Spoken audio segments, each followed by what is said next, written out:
who's ready for some more grocery saving ideas. Back in a minute.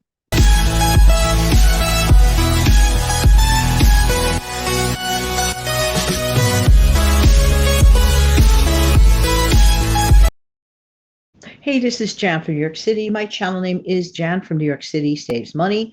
Today, we are going to concentrate on some more grocery savings by zooming down on some specific foods. Yesterday, we spoke about two foods. One of them was potatoes, the other one was bananas. And you can get a lot. If you have not seen that video, I strongly suggest that you check out yesterday's video, go back to it, and then, of course, share this with others if you think this will help someone. I believe it will help some people. So the more we help, all we have to do is click share and help. We're helping other people, especially during these challenging times. And yes, challenging times they are. We can't deny it anymore. We have to take our heads out of the sand. These times are challenging, and everyone has been affected, but we are not victims. We are victors, and we can do this. All we have to do. This is what I love about the frugal community. The frugal community, even in better times, has been there to help people hang on to more of their cash. I'm not saying never spend. There are times you have to spend, okay? But if you can delay it, and some things are just like nonsensical. For example, let's think about this for a second, alluding back to the potatoes. Why should I buy processed potatoes, which aren't even that great for me or anyone for that matter? This is me talking. I'm just speaking for myself. But why should I choose to pay more money for something that's processed and sitting somewhere? I could take the real deal potato and I could do so much. I could take a real banana and do so much. And comparatively speaking, those items are not that expensive, relatively speaking, for the value that you're going to get. The thing is, you have to be willing to want to go that extra mile, maybe take that extra few minutes. Going to talk a minute about something that I hope is on everybody's shelf. You know, a long time ago, I used to use only, my parents used the regular one and sometimes minute, but that type of rice, and I loved it. Very convenient. Oh, I don't have to slave over a hot stove. Wrong. Those dehydrated rices, yes, they are convenient. There is no question. And for the person that rarely makes rice, maybe it's worth it for that person. But for a person who is rediscovering that you're better off making things from better foods that are not as processed, for example, everything's processed to a degree, but getting back to it's more money.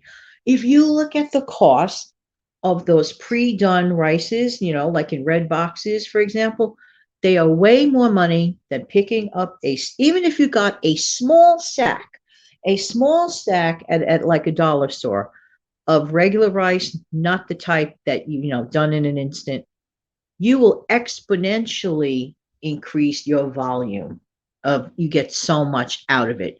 So what does rice do? Rice actually fills people up. Rice actually can last a very long time. Do I recommend one purchases rice? I absolutely do. But don't be rice phobic like I was. What do I mean by rice phobic? I certainly was not rice phobic when I was eating it, but I was rice phobic preparing it, always thinking, it's going to be a mess, this and that. No, learn the methods of, getting over that. And I created a video, and I could thank Steve Young for his method of that.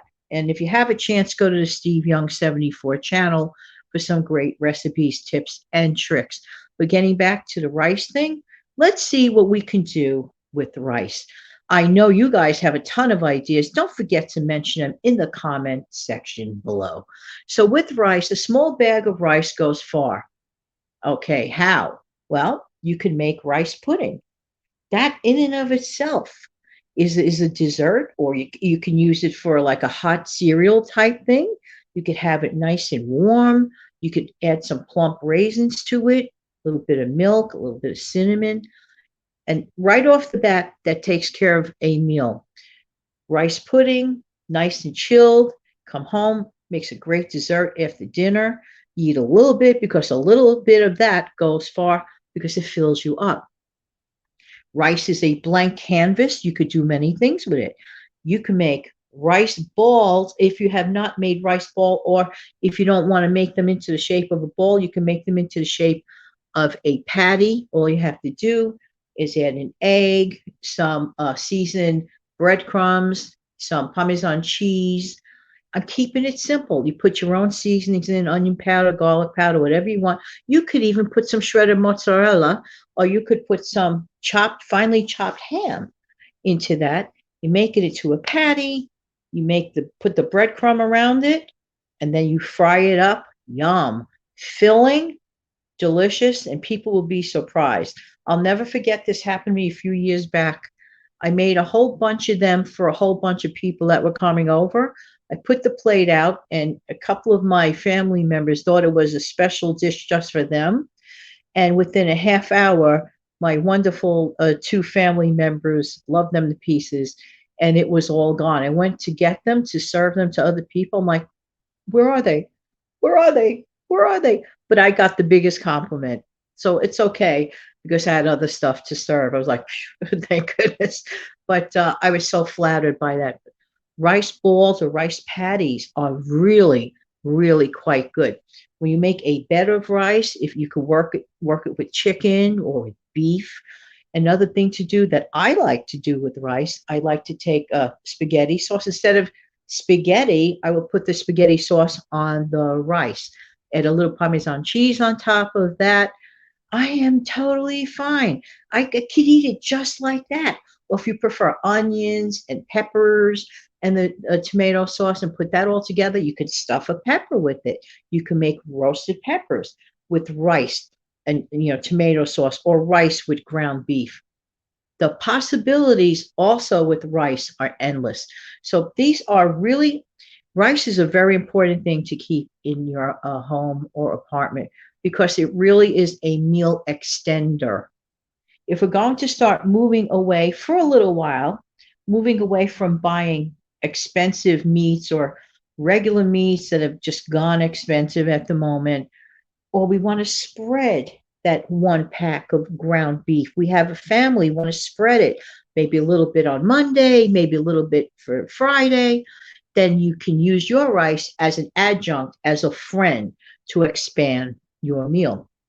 Another item of food I want to mention, sliced cheddar cheese. What? If you like cheddar cheese, great. If you don't like cheddar cheese, you could substitute Munster cheese, whatever sliced cheese is your favorite. I always say, buy what you like. Don't always buy what you don't like just because other people say to buy it.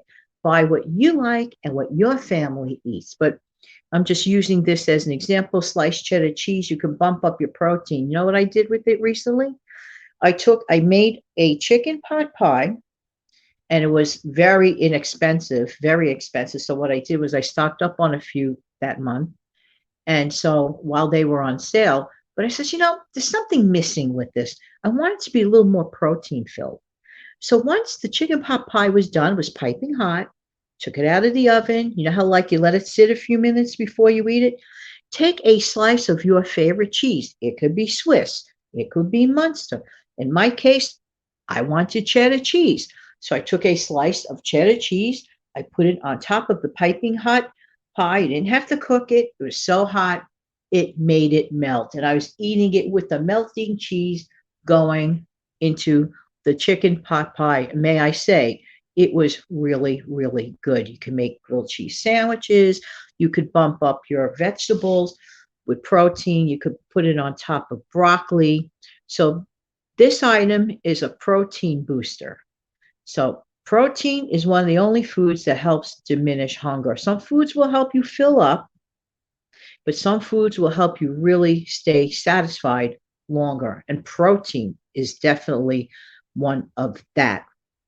So we would talk more about stuff like that in the not so distant future. I would appreciate if everyone shares their grocery saving ideas, especially during these times, because we're helping each other. And speaking of which, some people have been hit harder more than others. Therefore, I'm continuing my request to always ask people, if you can, to help people with food banks, food pantries. How do you do it? One can at a time. Don't say one can doesn't mean anything. One can is one more can than they had in that place the day before. So one can at a time works. 3 cans is a lot better. But also, please continue your stockpile. Stockpile, stockpile, stockpile. There you go. In the meantime, this has been Jan from New York City. Thank you so much for viewing. Why? Because I really do appreciate who? You. Don't forget to come back in the future for some more savings, tips, and tricks. Therefore, let me go find my outro and give you away.